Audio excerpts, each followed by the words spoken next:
Bienvenue na toyekola makomi esantu elongo. Tepesi nzambe merci parce que yende mopesi pema, yende apesaka opportunité, pe yende le roi de gloire. Mais toyekoloba de la part de notre roi de gloire. Mais bisoba nani de tolobaka toujours, te répétaka ngo à tout moment. Kaka basumuki sauvés par grâce, les pécheurs sauvés par grâce. Basumuki oyo babikisami na ngolu. Nde yango identité na biso, te répétaka ngo toujours. Rien de plus, rien de moins. Et le côté spécial eza awa na Henri na Andrea. Si ce n'est basumuki ou babikisami na ngolu. Tobondeli nzambe oyo apesi biso pema pe opportunité oyo. Tobondeli. Yahweh to tondio. Topesi yo ma tondo penza parce que musolo kola yo azate. Sunga biso na moma oyo. Toloba biso moko te. Mais yo nde oloba au travers biso. Afin que gloire na yo ezala susu komona na ebele. Potango maloba na yo eteyami endimami ememi lobiko. Gloire nyonso ezali ya yo. Na kombono masia Yesu tobondeli. Amen. Amen. Amen. Merci Olobaki, bienvenue sur toi. Ma famille est sainte. Vraiment. Elongo. Vraiment. Elongo. Ok. Livre, tu as toujours na livre à remettre, tu as continué toujours comme ça la résumé. Tout ça qui résumé mouké la semaine passée, mais semaine on peut toujours continuer quand on a combattu ba résumé mouké parce que sur abisso tu comprendre très bien Romains 1. Voilà. Livre à Romains est le meilleur résumé à l'évangile chrétien dans toute la Bible. Résumé sur la Bible, dans le livre de Romains, chapitre 1, pour expliquer le centre et le sens même, il y a bonne nouvelle, il y a christianisme. À expliquer on a Romains chapitre 1, verset 16 à 17. Voilà. Et ça m'a kilé. Ok. La bonne nouvelle est la meilleure nouvelle au monde. Pour la batu nyoso, baye bake bazaba sumuki. La bonne nouvelle, l'évangile est une bonne nouvelle, est une meilleure nouvelle au monde pour la batu nyoso, baye bake bazaba sumuki, lokola Henri Nangai. Amen. Tozaba sumuki.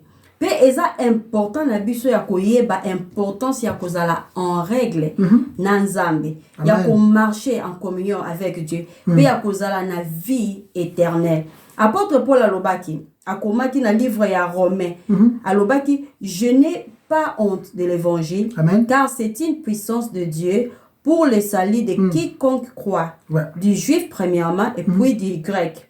Car en elle, donc l'évangile, dans l'évangile, car en elle, la justice de Dieu est révélée de foi en foi. Comme il est écrit, mais le juste vivra par la foi. Oh, le juste vivra par la foi, ils ont un livre Yabakou.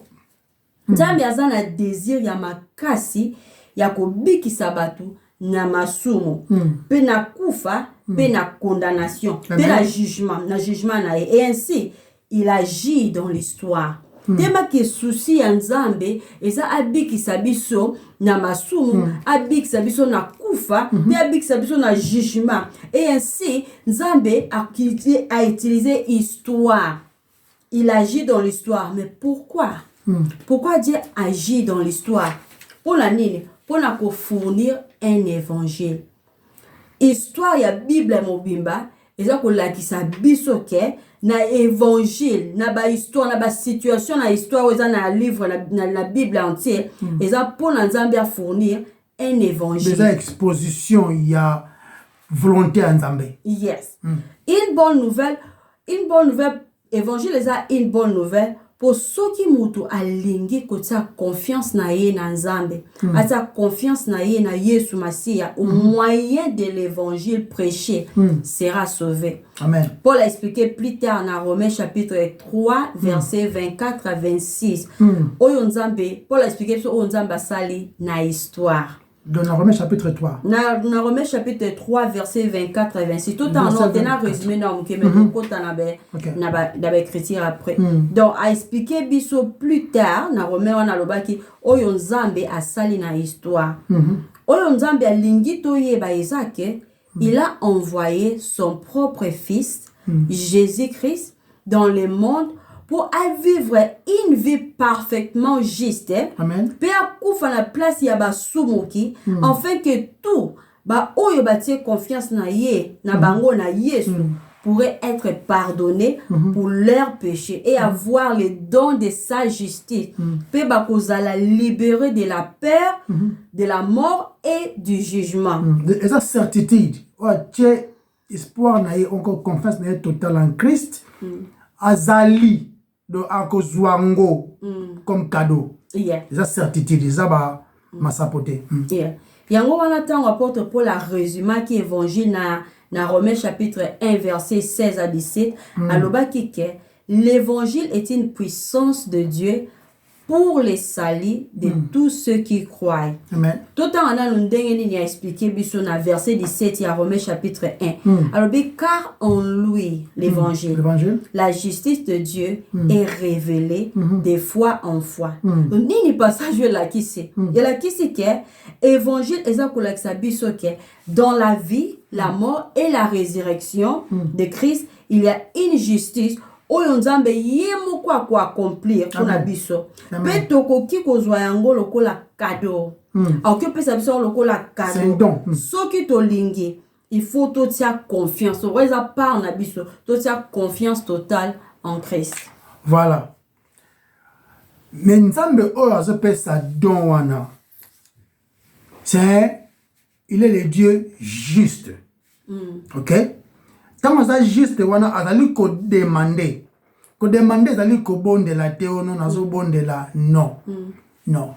Nzambe azali ko demander, c'est-à-dire que ezali fo yango soko pesi yango te mbano fo ezala. Une seule fois ezala. Alors, justice oh pour nzambe azali juste. Alors, le roi azali juste a osenga pe biso to pe sa justice, to zala coupable de l'autorité, to zala parfait. C'est que justice oh nzambe azako senga biso toza incapable ya produire yango. Nous sommes tellement incapables de produire la justice que Dieu demande. Toza kokite. Alors nzambe o aza juste, o aza peut en même temps miséricordieux. Qu'est-ce qu'il fait?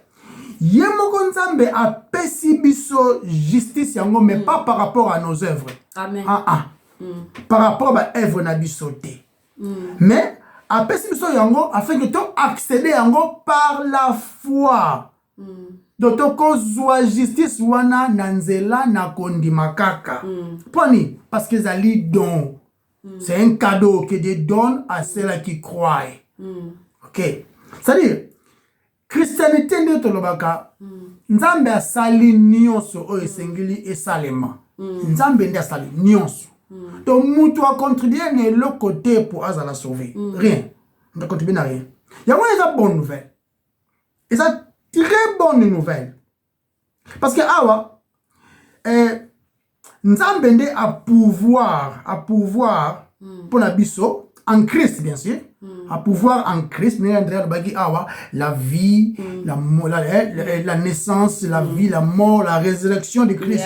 Nous sommes plein Nzambe a pouvoir en Christ. C'est que nous ne pourrons jamais produire par nous-mêmes. Na évangile wana la vie, la mort, la résurrection de Christ. Et na wana toujours comprendre la justice en Nzambe. La perfection même. On Nzambe osenga wana. Tu ne jamais produire en biso na biso morote na ibakate na fingarate na ba misala ya nzoto na livre Romains 3.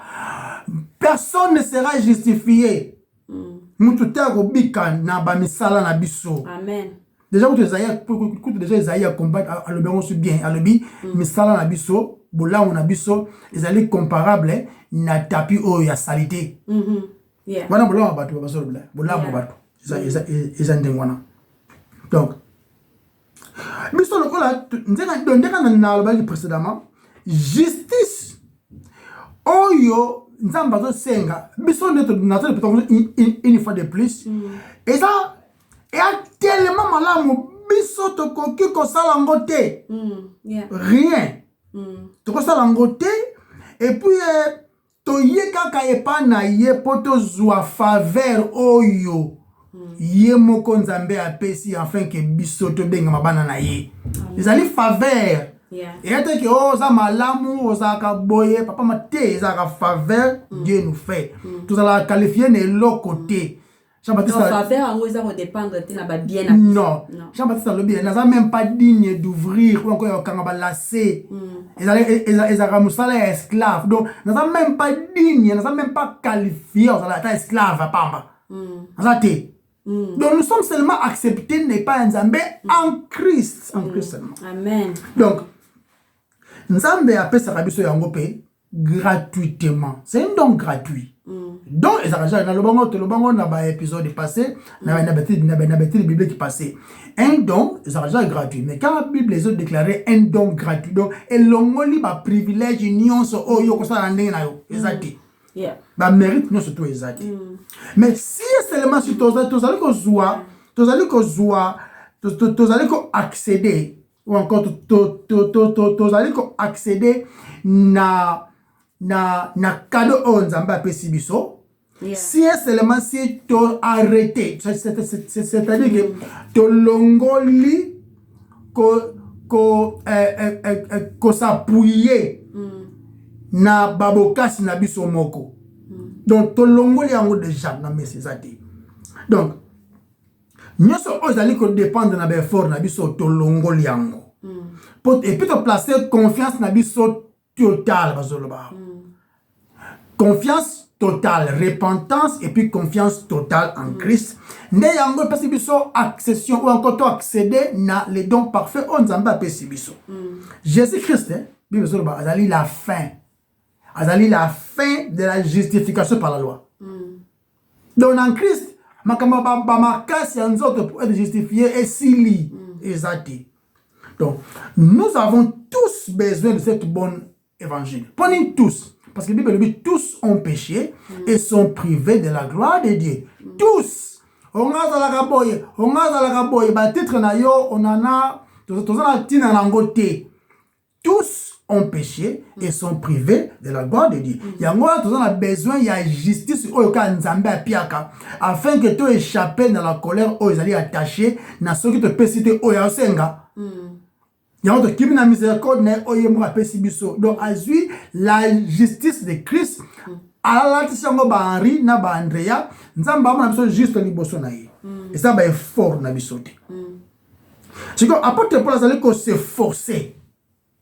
Azali vraiment que ça là fort à prouver azol lobango na livre Romains 1 18 azol loba na livre Romains 1 18 chez na tout temps yo mbangu temps livre chapitre livre Romains chapitre 1 verset 18 et ça loba bien et ça loba la colère de Dieu se révèle du ciel contre toute impiété et toute injustice des hommes qui retiennent injustement la vérité captive. Na catégorie wana biso nyonso toza na kati. Na catégorie wana. Donc la colère déjà contre biso nyonso. Contre biso nyonso tout. Pour d'une manière ou d'une autre toyebi ko fingeza mabe, ko tongeza mabe, ko seza mabe, mais d'une manière ou d'une autre to sala ka yango ou to sala yango. Et on va dire que non, senga pardon et les kanango non. Ce qui m'a bé salemi il faut mbano ezala. OK mais limsanga ite parce que lipa mbale kangote. Ce que yibi lipa na chepa bato. C'est pardon. Oui d'accord. Maintenant on fout les paroles casse. Donc on dit que il faut punition ezala. Ce que nzamba fouti punition wana na Christ. Ndé biso to zui justification. On se comprend. Donc tout ce que nous avons besoin, biso, ils allaient bonne nouvelle, oh, ils allaient gratuite. Sans contribution, sans contribution. Tu dois contribuer à l'autre côté. Tu dois contribuer à l'autre côté. Sinon, tu es bêta tolo. Vous comprenez? Ici, on parle de salut de nos âmes. Nazolo bate biki sanga na maladie, biki sanga na pauvreté, na botamaki na soki na matete, na kumufanda na Paris. On a na famille moko pauvre, tu na mbongo ebele. Non, ici on parle pas de salut, il y a pauvreté, il y a osanga bana, ici on parle du salut des âmes. Ah, on l'a apprécié, ah, nous parlons de salut des âmes. Parce que l'âme qui pêche, c'est l'âme qui mourra. Et dans cette catégorie, c'est tout le monde Tous allez qu'on mérite yango. Mais âme, eux allez justifier en Christ. Nde yango âme ko vivre dans kembo na nzambe. Ozomona. Nde yango maloba nzambe zo loba. Donc, tous allez incapables de produire justice en nzambe na autre baliboso, mais nous sommes acceptés en Dieu kaka na nzela ya Christ. C'est que après tu parles de quelque chose dans le livre Romains 3:9. Abi na livre Romains 3. Et alors nous, juifs, ça fait longtemps qu'il y a juifs, non? Romains 3, verset 9. Romains 3, verset 9 est le Bible. Romains chapitre 3, verset 9. Alors, une question. Quoi donc? Sommes-nous plus excellents? Nullement, car nous avons déjà prouvé que tous, alors continue en gros, juifs et grecs sont sous l'empire du péché. Ça c'est un juif qui parle. C'est un juif qui parle. Donc tout ça biso te ko leki ba gentil wana te biso nyonso tozali na se ya kanda nzambe, tous sont condamnés. La preuve c'est pas seulement les condamnés qui meurent. Non, même les Français, même les Allemands, même les Anglais bakufaka. Tous ont péché, sont privés de la gloire de Dieu. Et puis, le salaire du péché, c'est la mort. Il y a un parce que Dieu nous paye tant que tout ça mérite l'iwa. Mais aussi, la miséricorde, il nous donne ce que nous ne méritons pas, ce qui est la vie éternelle. C'est que le salaire du péché, c'est la mort. Ils ont connecté plus sur les bandits. Tant que dans Koufi, des sikaliwa et bandits.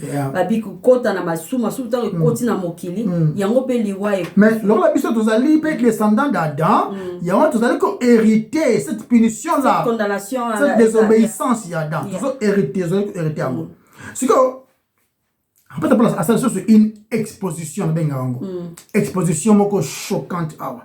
Alors le peuple juif. Peuple juif oyo dont lui-même faisait partie, avec juif, yemoko. Qui na la bénédiction les oracles de Dieu. Et il y a un peuple juif, devant la femme samaritaine. Alors dit, vous ne savez pas celui que vous adorez. Mais nous les juifs, nous savons celui que nous adorons parce que le salut vient des juifs.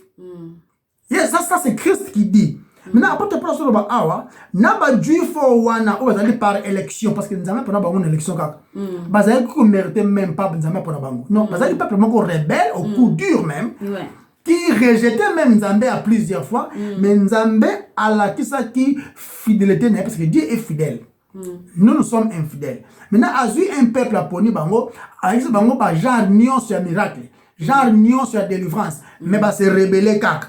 Maintenant lobi awa na plan wana nzamba sali le plan de rédemption ndaki nzamba sali histoire na histoire wana bimisi peuple moko bimisi Abraham bimisi ba israélite et tout nzamba to sa plan na ye ndenge zalela ki wana mais ba juif yango wana oyo nzamba etiza ki wana tous na biso moko pe ba gentil peuple qui sont en dehors ya nation juive nous sommes déjà coupables et nous sommes tous sous la puissance du péché. Vous imaginez ma cambo de Ronanga? Nous sommes tous coupables devant le Dieu qui est juste. Mais heureusement, notre Dieu, non seulement il est juste, il est aussi miséricordieux. Tout continue. Ok, alright. Ok. Ce que tu le dire, la juste, Dieu est juste. Ok. Tant que Paul a le qui est hypocrite, tout temps la fois passée dans Romains chapitre 2. Tant que le qui est hypocrite, dans le premier verset à Romains 2, tout temps il y a un mouké. Dans le temps il y a un qui est parti moko. Dans le temps bien que dans Romains 2, les hommes moraux. Dans Romains 2, gentil. Alors tout habitué donc inexcusable. Azolo baba o bazo mona ki baza moral baz nangi baza baza better than mieux que les autres. Azolo baba habitué donc inexcusable. Pour la zalaki ko lakisa souci ya nzambe pour la justice. Souci ya nzambe pour la justice. C'est essence ya nzambe. Dieu est juste. Ouais.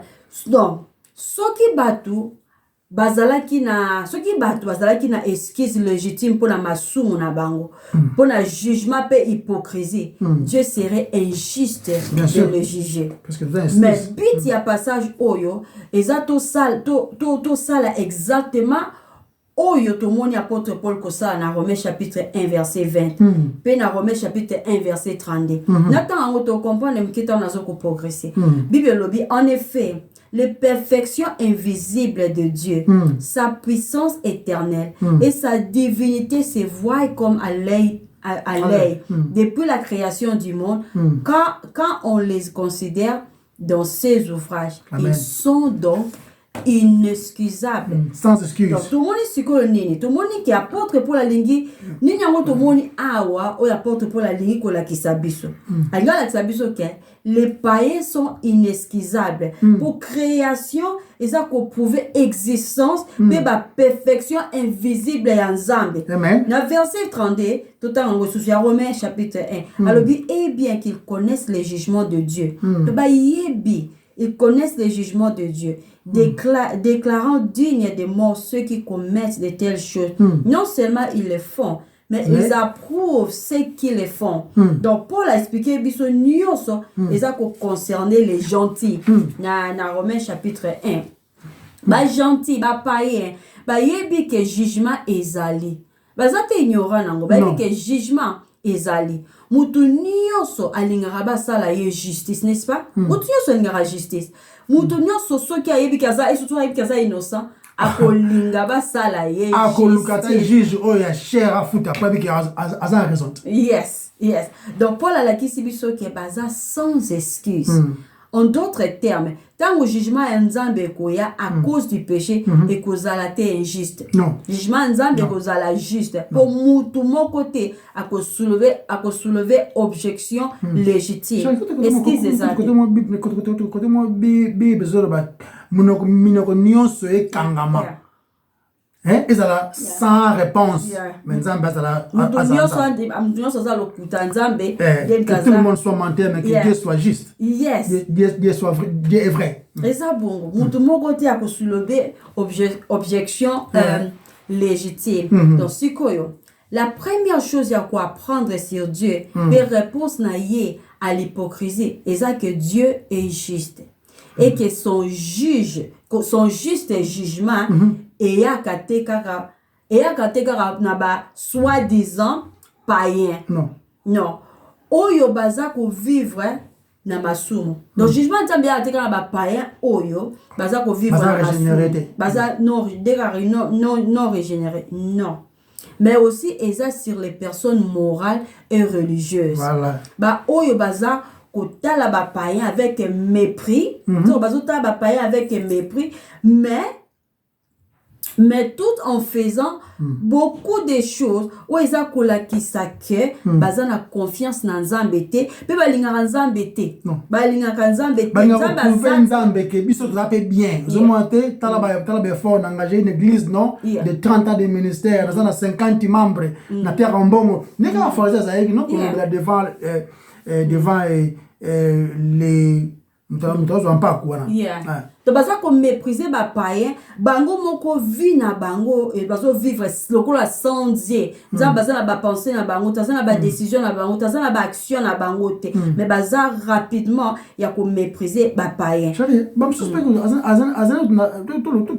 le monde ba religion na ça tout religieux te mais ata papa moko boboto papa moko bien atongane ba tout selon ye quoi hein super même ça va tout attendre on va te péter et tout et tout comment qu'on fait score azara papa mo malamu maman mo malamu comment quand ça yango ndem to justifier les défenses parce que au pour apporter pour la zone là ça biso à la kisibiso déjà ba païen dege baza comment baza sans excuse après yesu ko azolo besko ba religieux on baza ko tala ba païen avec mépris baza ko prendre tout malgré baza ko vivre une vie sans confiance dans nzambe balinga nzambe te na ba comportement na bango pe mot de vie na bango na sens wana donc liste eza na Romains chapitre 1 verset 29 à 31 oyo lobi biloko ebele lokola cupidité botango na ndako oyo lobi biloko ebele lokola cupidité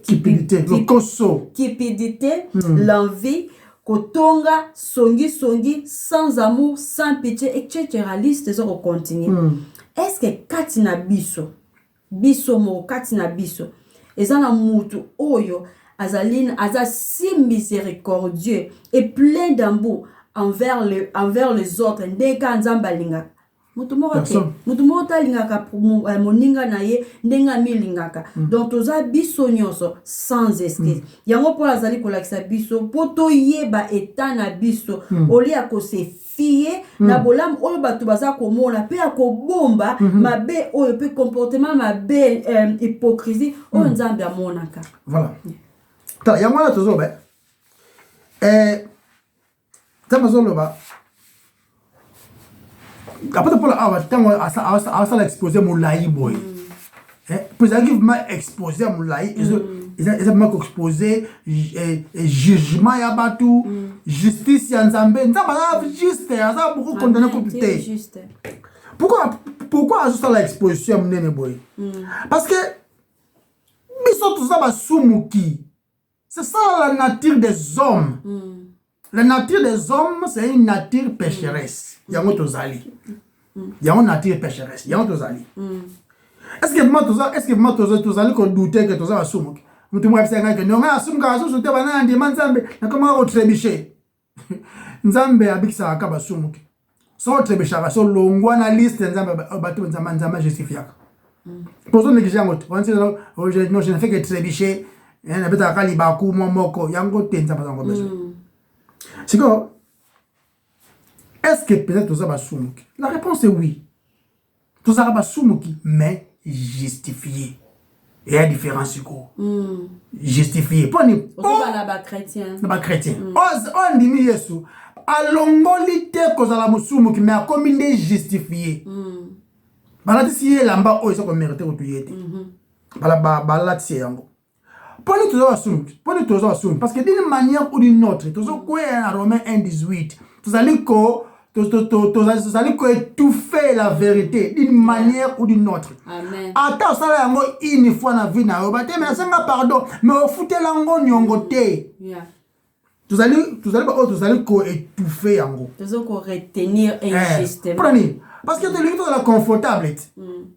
Na préféré na kosa ngo kaka na yiba ngo kaka na lola ngo kaka ça donc c'est comme ça qui va bimba même nga une vérité ngo en face na comme inconfortable enfin parce que c'est que to za randeni bato baza to le kara banzela mo to c'est soulager ni kanda le bika awa atala ba o bazali ba non converti wana anata ba na misu moko ba ba de loroti. Donc, nous nous soulageons en disant que non, nous sommes tous parfaits, nul n'est parfait, mais au moins nul n'est parfait, mais il y a beaucoup de mabe collègues, on a beaucoup de savants un peu. Mais bien na boza kandambu non, tamba ose na perfection, yo na yé boza kandambu. Donc, beaucoup ne sont pas prêts à accepter dans les fonds de leur cœur qui sont orgueilleux, qui ne sont pas égoïstes. Rebelle. Pourtant, c'est vrai. C'est ça l'homme. L'homme est orgueilleux, l'homme est rebelle.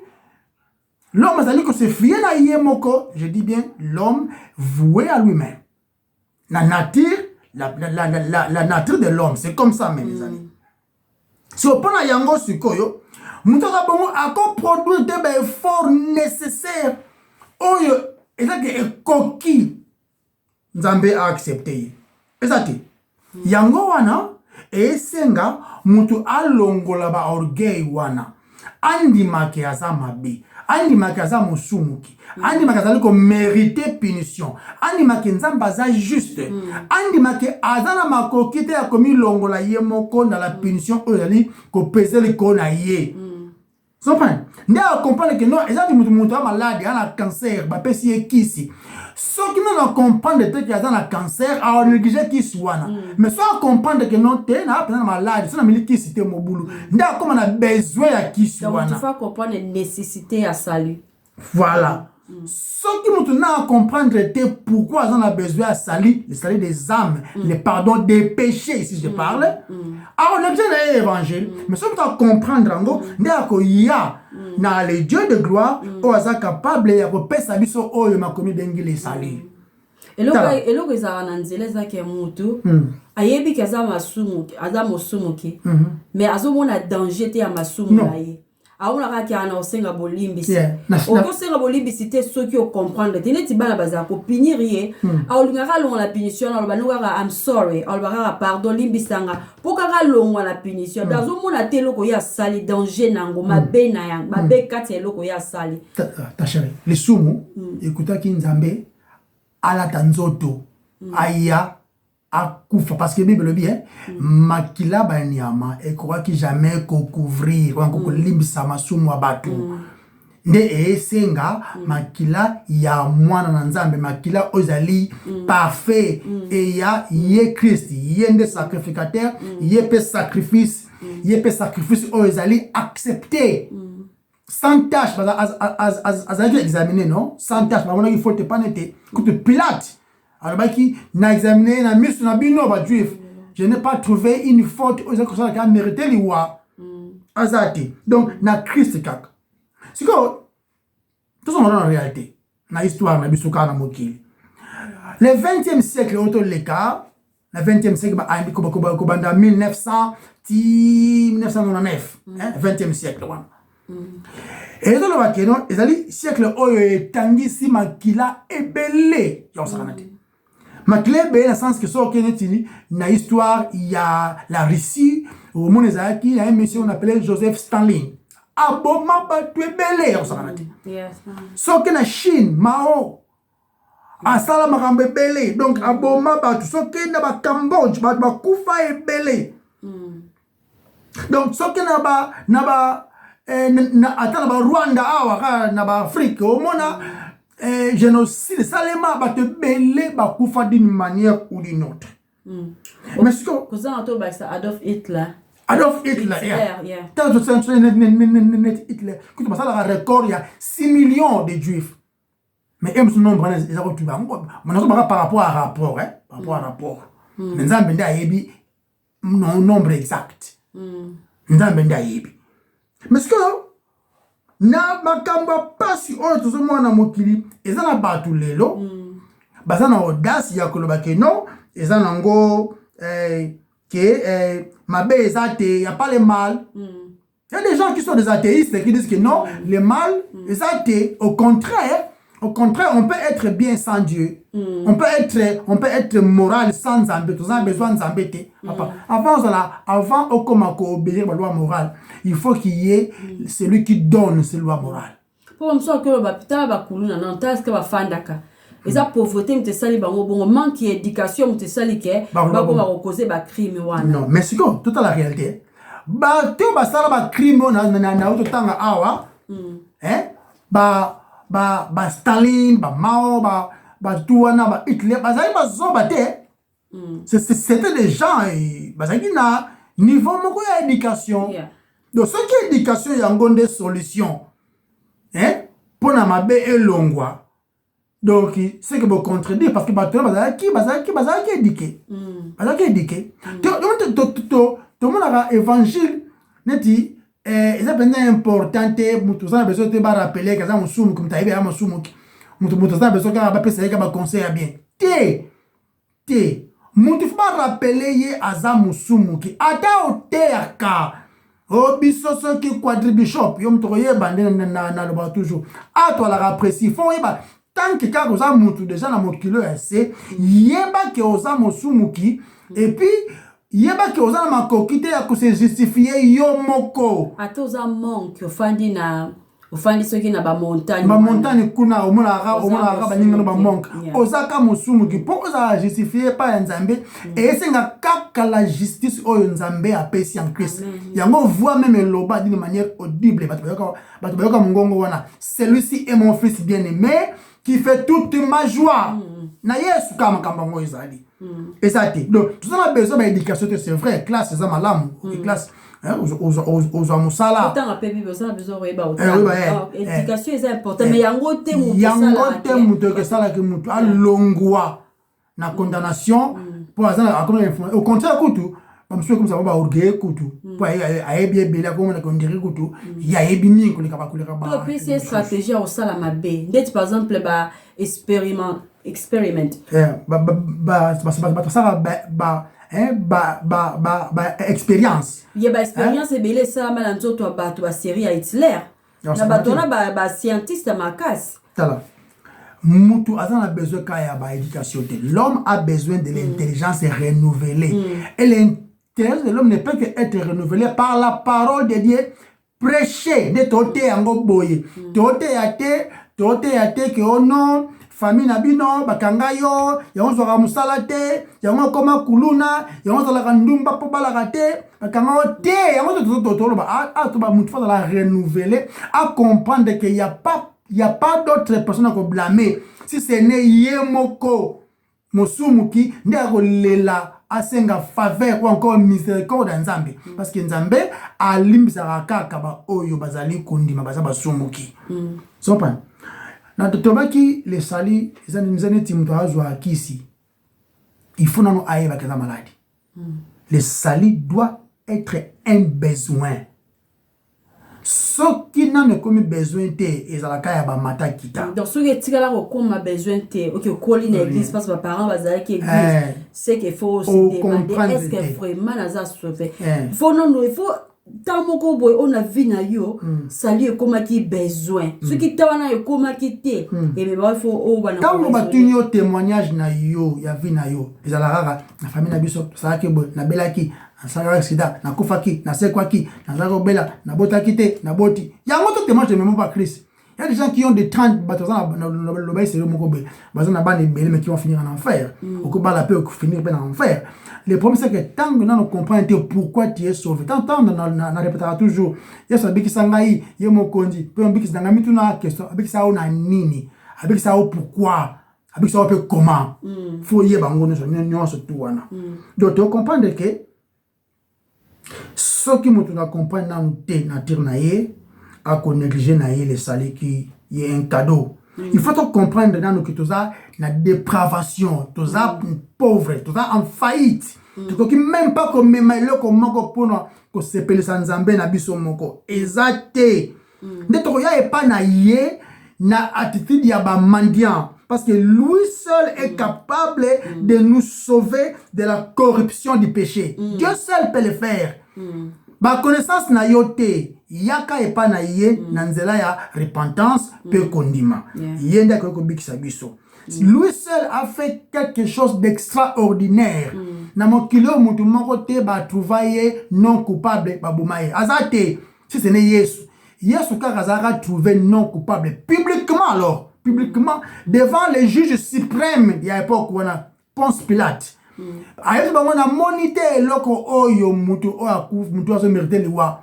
Mais néanmoins, il a mérité néanmoins à Koufaki. Parce que même exemple, ensemble, na Barabbas.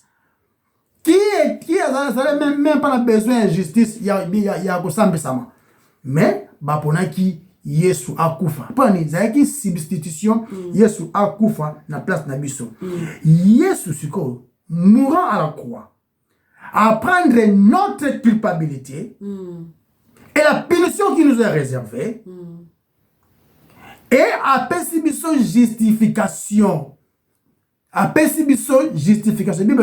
La condamnation qui est tombée sur lui. Bon, là, baso blanco. Ozo baso Naïbi passage dans la lingala na français te. Le bon en anglais. Naïbi passage dans la français te. Yo me ko le bon en anglais. The chastisement of eza na Isaïe 53. Yeah. Donc et la punition oyo quoi pas na biso. No oyo no les punitions oyo fallait biso to zwango. Mais quoi pas na biso to zwi kimia. Isaïe 53. En français. Eza na Isaïe 53. Isaïe 53. OK. On se comprend. Donc kunande ezali. Siko yende à vivre une vie parfaite sans péché, sans bavure. Pour que ezalabiso elamba to kota na nkembo. Amen. Voilà, yango Paul azali ko confirmer yango na livre na livre Romains 1 18 ti OK ya so tango 18 ti na 32 au moins que bazolo ba awa na ba gentil na ba juif tous on a besoin à les salut oyo ka Yesu akowa ki kozwa na yemoko apesi biso pe yango. Voilà un peu. Amen, amen. Repentance et confiance en Jésus-Christ maintenant. Maintenant, sikoyo, pour le pardon et pour le don de la justice de Dieu. Et ça, urgence. Et ça, urgence. Peu importe le péché passé, gravité na yango, réputation, œuvre religieuse ou irréligieuse, ou ba critique moraliste envers les autres. Peu importe. Repentance, et ça, urgent. Il faut ça la masika sikoyo. La vie éternelle de chacun, la vie éternelle de chacun de nous, biso na ba oyo baza ko participer na boto ye ko la makomi et santu elongo eza ko dépendre de la bonté de Dieu. Amen. Eza ko dépendre de notre bonté, mais de la bonté de Dieu. Amen. Et la question n'est pas de savoir ceux qui osent baptiser. Question est pour y ba ceux qui osa ko appartenir à une église ou ceux qui okena ki liboso tan basala qui demande et appel na batu ba leka liboso ba Yesu ye ba croisade wana ou aussi qui une carte ya kozala membre ya église quelconque ou bien boza na groupe ya batu na église oyo basungaka ba veuve pe ba orphelin na Congo to kosunga batu awa bazana ba food bank bato bazana ba difficulté ça malamu kosunga batu okay comme justification. Dans le bien, tout dépendre de la bonté de Dieu, pas de notre bonté. Donc, question exacte, il ne s'agit pas de dépendre que nazala qui baptisé, na qui pas passer à mon la prière qui pour nangai. Non. Ou bien nazala qui ou bien na kufa qui après na nzamba ko seku sangai. Non. Question eza wana te. C'est kufa te. Donc, kosunga batu oyo bazana ba difficulté yango te za ko prouver bonté na yo. Tu faut que to dépendre na bonté de l'Éternel. Tu za sauver te na bonté na biso.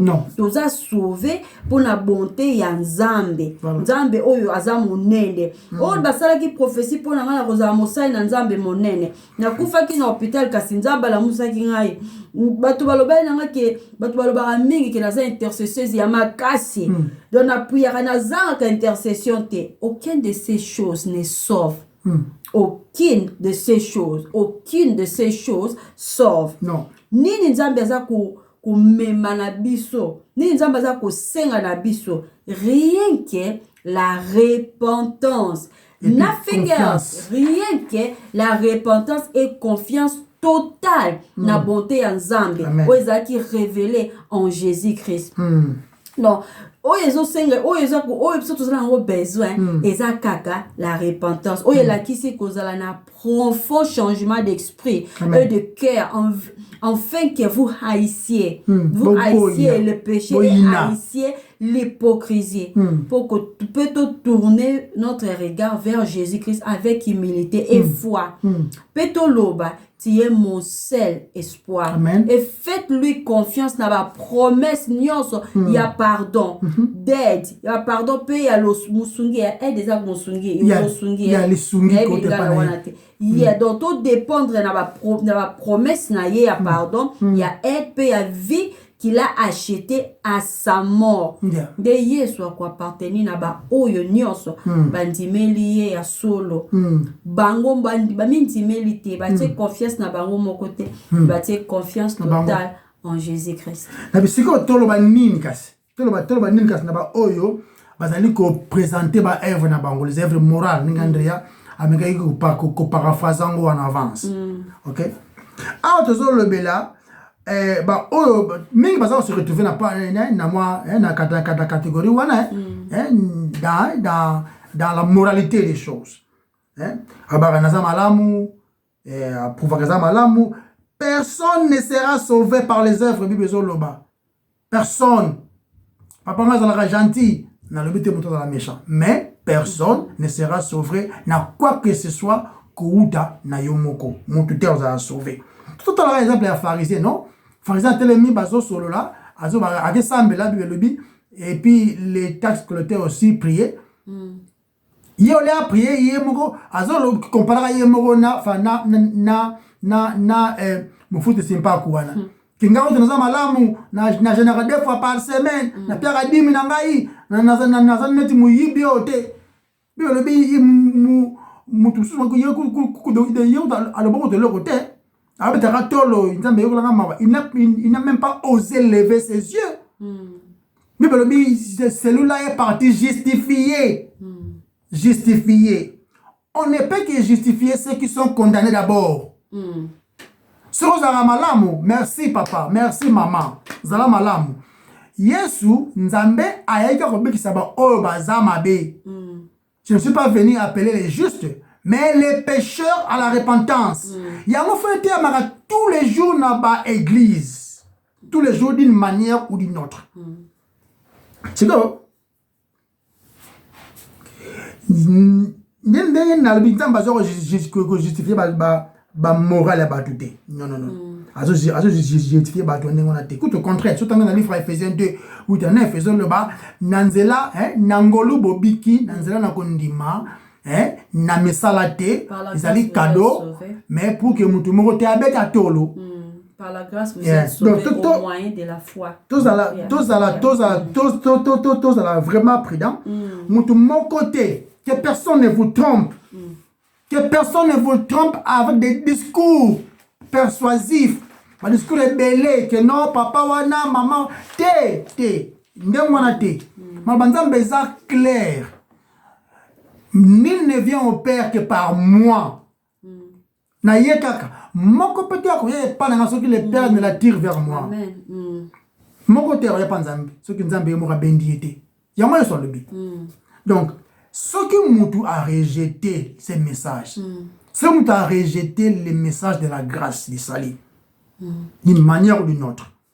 Même ceux qui sont religieux, qui ont pensa à vesta pembe, vesta blé, vesta boye, tout le temps, wana. Ne le bel changer comme que non moni na muti wana la baba juif chapeau bandefu so ndengani ata comme longine neti Jérémie o ya ba livre voilà Jérémie livre à Jérémie livre à Jérémie ba ça la film on ba tala na livre Jérémie o azaki boy alati lamba so ndengani o Moïse ya livre tala okoya ndengo olati chapeau wana olati même tojo tepelo na kingo awa ya barabi wana et ça l'autre et ça ka rien de au contraire et condamna kutu bat obazaka batiti wana comme sur le spirituel comme son yosa spirituel pendant que tu ne l'es pas.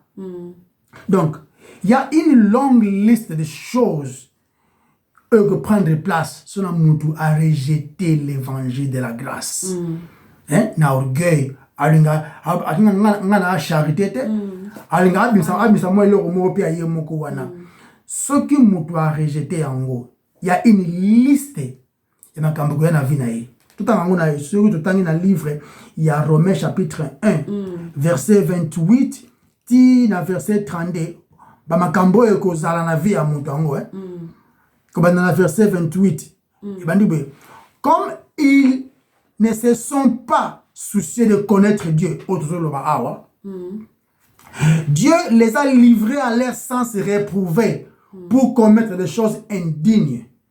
Tant rempli de toute espèce d'injustice, d'injustice, de méchanceté, de cupidité, le koso, c'est pas religieux, comme le koso, il y a la gloire, comme la malice. Oh Dieu m'a dit, mais pour la raison bongo, le bango pour gagner faveur à battre. Des malices, plein d'envie, de meurtre, de querelles, de ruses, de malignité, rapporteurs, médisants, impies, arrogants, hautains, fanfarons, ingénieux au mal, rebelles à leurs parents, dépourvus d'intelligence, de loyauté, d'affection naturelle, de miséricorde.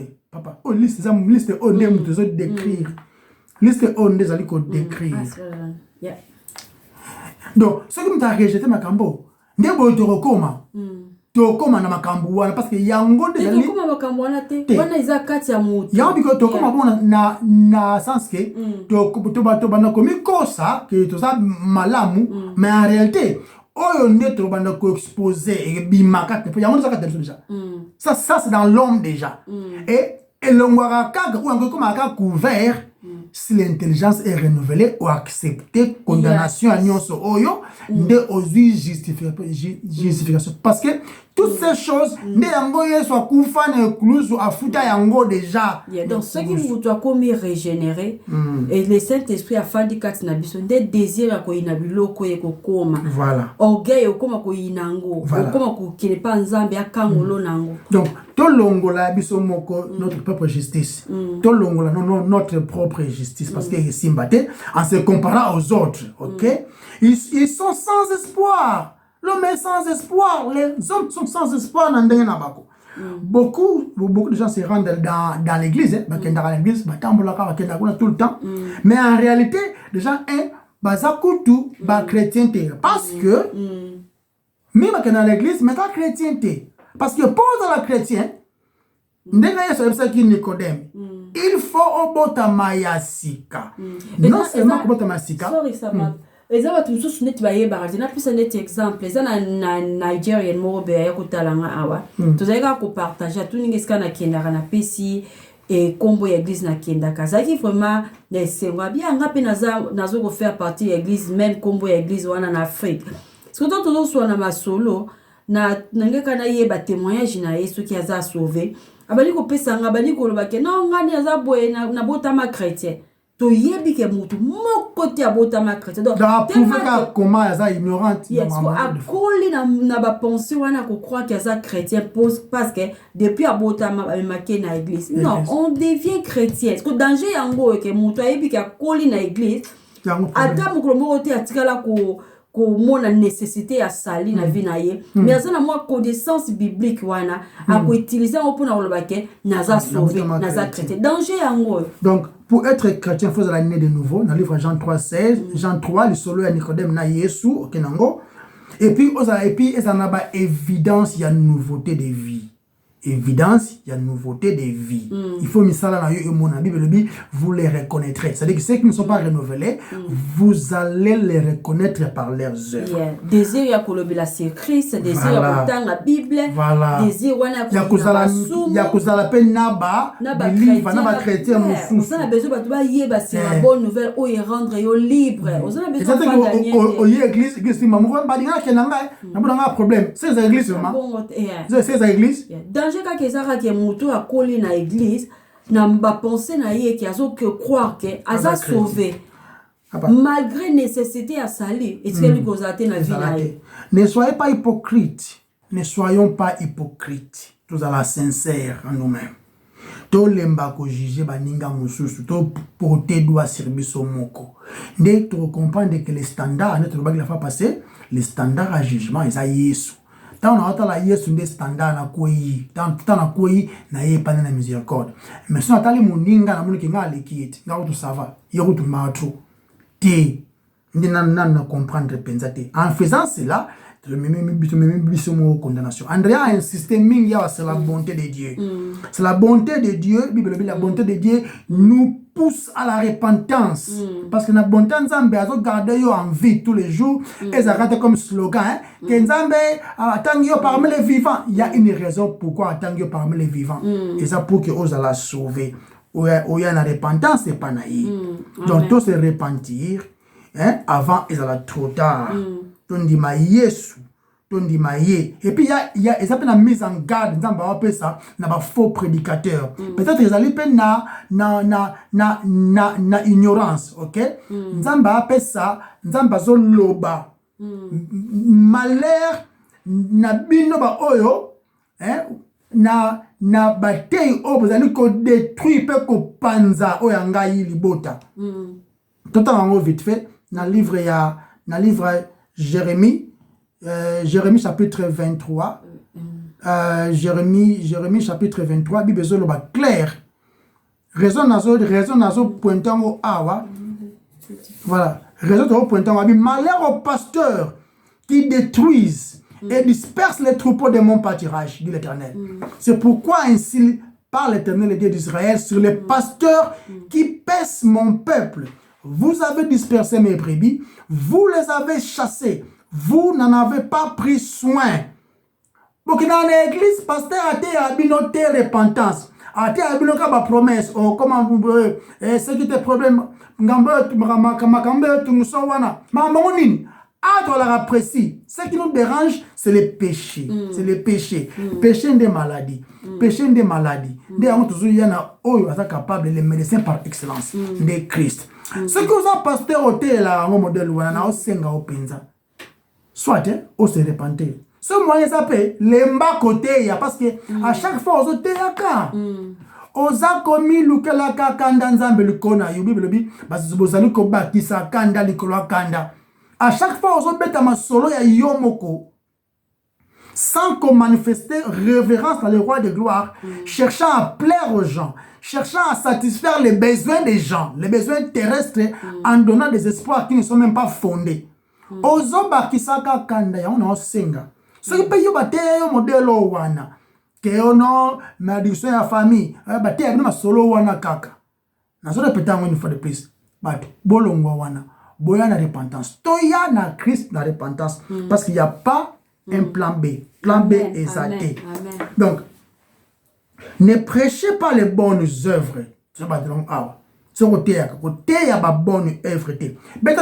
C'est vrai. Ils vont faire quoi? Ils vont glorifier votre Père qui est dans les ciels. Yoté.